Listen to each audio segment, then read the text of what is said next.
Start more US based e-learning platform. మీరు కూడా slot book చేసుకోవాలంటే ఈ నెంబర్కి కాల్ చేయండి. నమస్తే అమ్మా. నమస్తే అమ్మా. అమ్మా, మనకి చంద్రగ్రహణం ఉంది. అవునమ్మా. మరి గ్రహణం ఏంటి? గ్రహణం రోజు మనం ఎలాంటి విధి విధానాలు పాటించాలి? మనకి ముందు రోజు పౌర్ణమి కూడా వచ్చినట్లుంది. ఆ ఘడియలు ఎప్పటి వరకు ఉన్నాయి? తర్వాత ఒత్తులు వెలిగించుకునే వాళ్ళు, నోములు నోచుకునేవారు ఏ రోజు చేసుకోవాలి? ఇది ఒక చిన్న కన్ఫ్యూజన్ ఉందమ్మా. మీరే మీ వివరణ చెప్పండి.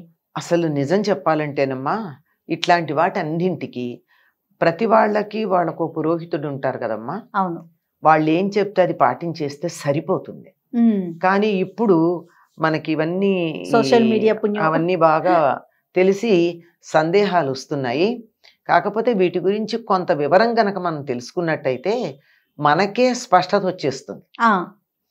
గ్రహణం పూర్ణిమ ఉండగా మొదలయ్యి పౌర్ణమి వెళ్ళిపోయిన తర్వాత పాడ్యమి ఘడియల్లో గ్రహణం వదులుతోంది. ఇది ఎందుకంటే నేను సమయం ఎందుకు చెప్పట్లేదంటే ప్రాంతాలలో కొన్ని నిమిషాల తేడా ఉంటుంది. అందువల్ల మళ్ళీ చూసారా మా ప్రాంతంలో ఇక్కడ నుండి తేడా ఇక్కడ చెప్పారని కన్ఫ్యూజన్ రాకుండా మధ్యాహ్నం సాయంత్రం అని చెప్తున్నా. ఇలా చేసేటప్పుడు గ్రహణం అనగానే మనకు ఒక నియమం ఉంది.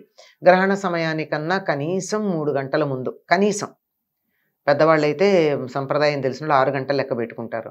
ఘన పదార్థం ఏమీ తినకుండా ఉండడం అంటే గ్రహణ సమయానికి మన పొట్టలో ఏమీ లేకుండా ఉండాలి జీర్ణం కావడానికి.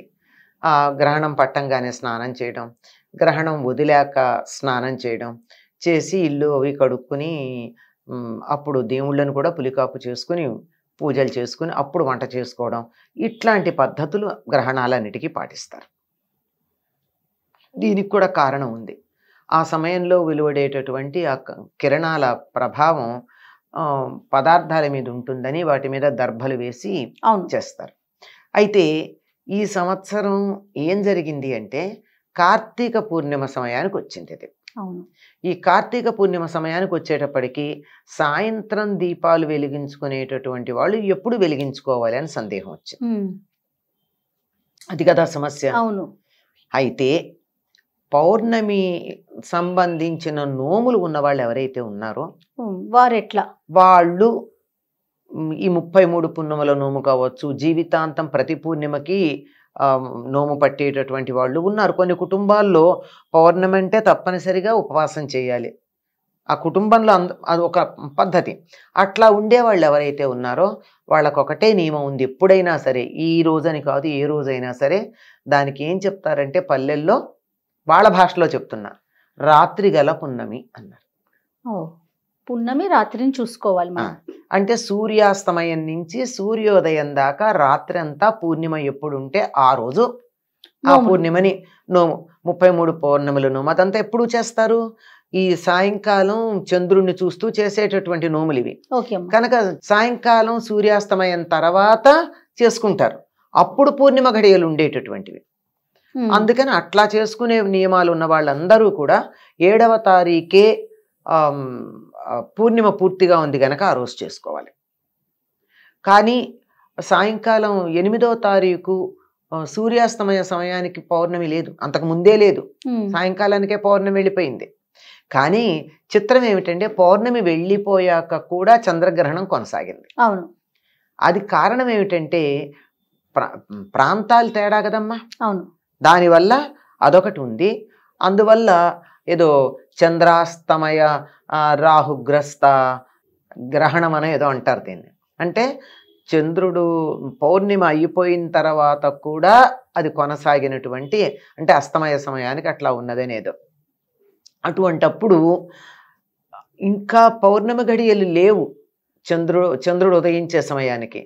అట్లాంటప్పుడు రాత్రిపూట చేసే పూజలు ఏవైతే ఉన్నాయో అవి ఎలా పనికొస్తాయి? సాధారణంగా మనం పూజలన్నీ పగలు చేస్తాం. అందువల్ల సంకల్పం చెప్పుకునేటప్పుడు ఏం చెప్పుకుంటాం? సూర్యోదయ సమయానికి ఏ తిథి ఉంటే అదే సంకల్పం చెప్పుకుంటాం. కానీ ఇక్కడ రాత్రి చేస్తున్నాం, అది పొద్దునది ఉంటే మరీ మంచిది, లేకపోయినట్టయితే తత్కాల అని చెప్పుకుంటూ ఉంటారు.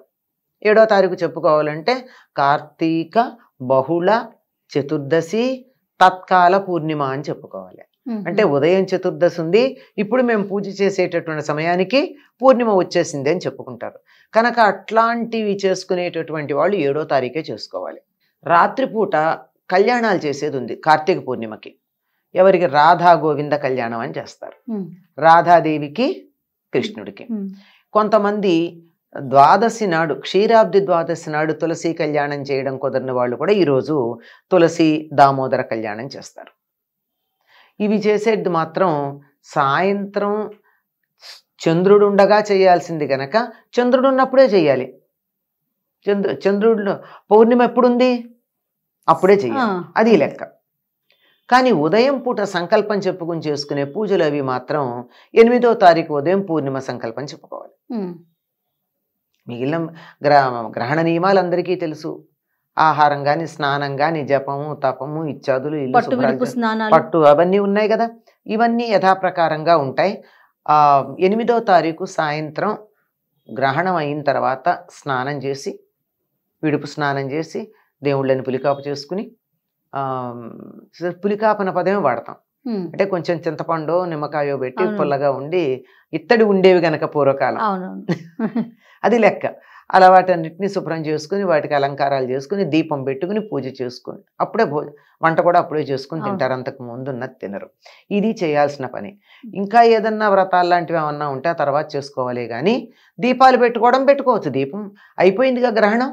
అవును, గ్రహణం అయిపోయాక దీపం పెట్టుకోవడానికి ఏముంది? హాయిగా దీపం పెట్టుకోవచ్చు.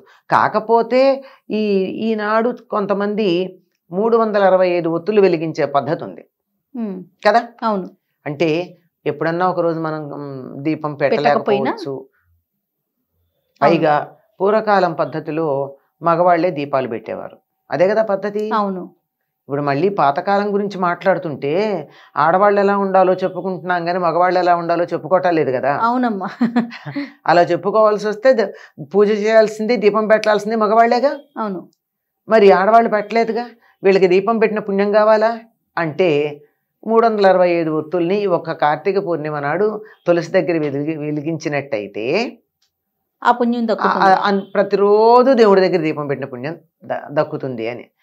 లేకపోతే ఇంట్లో 10 మంది ఉంటారు అనుకోండి అమ్మా, 10 మంది వచ్చి దేవుడి దగ్గర నేను దీపం పెడతాను, నేను పూజ చేస్తానంటే అసలు అక్కడ ఏముందది? ఒక కుటుంబంలో కలిసున్నాము, ఐకమత్యం అనడానికి సంకేతం ఒకటే దేవుడి గది ఉండాలి, ఒకటే వంట గది ఉండాలి. అది ఎవరి వంట వాళ్ళు కాదు, అందరిది ఒకటే కలిసి వంట. అలాగే అందరిది కలిసి ఒకటే దీపం లేక పూజ అలా ఉండాలి. కనుక వీళ్ళకు కూడా విడిగా మాకు ఏదన్నా కావాలి అని అనిపిస్తే మాత్రం ఈ విధంగా 365 ఒత్తులు వేసి దాన్ని దీపం పెట్టుకుంటారు. అది సాధారణంగా ఉదయం పెడతారు. ఈ మధ్యకాలంలో వింటున్నది ఏమిటంటే, నేను కొద్దిమంది సాయంత్రాలు కూడా 365 ఒత్తులు వెలిగించుకుంటున్నారు అని విన్నాను. అంటే ఇళ్లల్లో కుదరని సందర్భం, కొంతమందికి ఇంట్లో అవకాశం ఉండదు అనేక కారణాలుగా. అట్లాంటి కారణాలు చాలా ఉంటాయి, ఇవన్నీ నేను చెప్పలేను, చాలా ఉన్నాయి. అటువంటప్పుడు ఆలయానికి వెళ్ళి అక్కడ వెలిగించుకుంటూ ఉంటారు. ఏదో ఒక ఆలయం, వీలైతే శివాలయం, విష్ణువాలయమైనా పర్వాలేదు, వెళ్ళి అక్కడ వెలిగించుకుంటారు. అది ఎప్పుడు వెలిగించుకోవాలని సందేహం. పూర్ణిమ ఉంది ఉదయం గనక ఉదయం వెలిగించేసుకోండి ఇంట్లో తులసి దగ్గర, సరిపోతుంది. ఎప్పుడైనా సరే గ్రహణానికి ముందు ఏం పట్టింపు లేదమ్మా. గ్రహణం తర్వాతే గ్రహణ శూల అని చెప్పి తర్వాత ఏ పనులకి పనికిరాదు మర్నాడు. ఓహో. అంచేత మామూలుగా స్నానం చేసి దీపం పెట్టేసుకోవచ్చు. కానీ 365 ఒత్తులు లాంటివంటే అప్పటికి ఇంకా పూర్ణిమ లేదు గనక ఉదయమే పెట్టేసుకోవడం మంచిది. లేదు మాకు పూర్ణిమ ఘడియలు ఉండగా సాయంత్రమే పెట్టుకోవాలంటే ముందు రోజు పెట్టండి. ఉదయం ఉన్నది మాకు ముఖ్యం అనుకుంటారా, 8వ తారీఖు పెట్టుకోండి, అభ్యంతరం ఏం లేదు. వీటిల్లో ఇంత రకాలుగా కాంప్లికేషన్స్ చేయక్కర్లేదమ్మా. మన సంప్రదాయంలో ఇంత ప్రతిదానికి ఈకలు పీకినట్టుగా చెయ్యక్కర్లా. ఒక పద్ధతి ఉంది, వీలు కానప్పుడు కొంచెం మార్చుకుని చేసుకున్నా సంకల్పానికి ముఖ్యం, ప్రధానం. అది నీకు చెయ్యాలన్న ఉద్దేశం ముఖ్యం. నీకు ఎంత కుతూహలం ఉంది, చెయ్యాలని శ్రద్ధ ఎంత ఉంది, శ్రద్ధాసక్తులు, భక్తి అవి ప్రధానం. కనుక మామూలుగా ఎక్కువ చర్చ లేకుండా చేయాలి అని అనుకున్నట్టయితే ఇక గోవింద కళ్యాణాలు సాయంత్రం పెట్టాలన్నది 7వ తారీఖు సాయంత్రం, లేదంటే 365 ఒత్తులు మర్నాడు ఉదయం వెలిగించుకున్నా సరిపోతుంది. ఇప్పుడు మనం చంద్రగ్రహణం అప్పుడు ఎలాంటి జాగ్రత్తలు తీసుకుంటారో గర్భిణీ స్త్రీలు, సూర్యగ్రహణానికి కూడా అవే పాటించాలా? ఏ గ్రహణానికన్నా ఒకటే, చంద్రగ్రహణం విషయం వచ్చేప్పటికి స్త్రీలు కొంచెం ఎక్కువ జాగ్రత్తగా ఉండాలి, ఇంకొంచెం ఉండాలి, ఎక్కువ ఉండాలి. ఎందుకంటే గర్భిణీ స్త్రీలు ఇంకా జాగ్రత్తగా ఉండాలి. అమ్మా. కారణం ఏమిటంటే సముద్రాన్ని గనక మీరు చూసినట్టయితే ఆటుపోటులు అమావాస్య పూర్ణిమాలకి కనపడుతూ ఉంటాయి. అంటే నీళ్ల మీద చంద్రుడి ప్రభావం ఉంది కదా, అవును, నీటి మీద చంద్రుడికే ఎక్కువ అధికారం ఉంది. అందువల్ల మరి గర్భస్థ శిశువు తల్లి కడుపులో ఉన్నప్పుడు దేంట్లో ఉంటాడమ్మా? ఉమ్మ నీటిలో ఉంటాడు కదా. ఆ నీరు కూడా కొద్దిగా మామూలుగా కదిలే కదలిక కాకుండా కొంచెం హెచ్చు తగ్గుల్లో ఉంటుంది. మరి అట్లా ఉన్నప్పుడు ఆ శిశువుకి ఎటువంటి ఇబ్బంది కలగకుండా, అంటే వెంటనే ఏమన్నా అవకరాలు వచ్చేస్తాయని మనం ఏం చెప్పలేం. కొంచెం ఇబ్బంది అయినా ఎందుకు కలిగించాలమ్మా? అదే కదా, జాగ్రత్తగా ఉంటే సరిపోతుంది. ఆ కొంచెం ఇబ్బంది ఎందుకు కలిగించాలి? మనం అనుకోం, పక్క మీద చూసుకుని ఇట్లా పడుకోవాలంటే మెత్తగా ఉందా లేదా అని చూస్తాం. చిన్న మడత ఉన్నంత మాత్రాన, ముడత ఉన్నంత మాత్రాన మనకేమీ నిద్రాభంగం కలగదు, కానీ ఆ కష్ట లేకుండా చూసుకుంటామా లేదా? అది ఆ ఫైనెస్ట్ కంఫర్ట్ అంటారే, దానికోసం గర్భస్థ శిశువు సుఖంగా ఉండడం కోసం, హాయిగా ఉండడం కోసం శరీరంలో, మన శరీరంలో కూడా 180% పైనే నీరు ఉందన్నారు. ఆ నీటి మీద ప్రభావం ఉంటుంది గనక జాగ్రత్తలు తీసుకుని ఆ నీరంతా సవ్యంగా ఉండేట్టు మనం జాగ్రత్త పడాలి. అందులో గర్భిణీ స్త్రీ లేనట్టయితే తప్పనిసరిగా. అలాగేనమ్మా, నమస్తే. నమస్తే అమ్మా. సుమన్ టీవీలో మీ పర్సనల్ అండ్ బిజినెస్ ప్రమోషన్స్ కోసం కింది నెంబర్కి కాంటాక్ట్ చేయండి.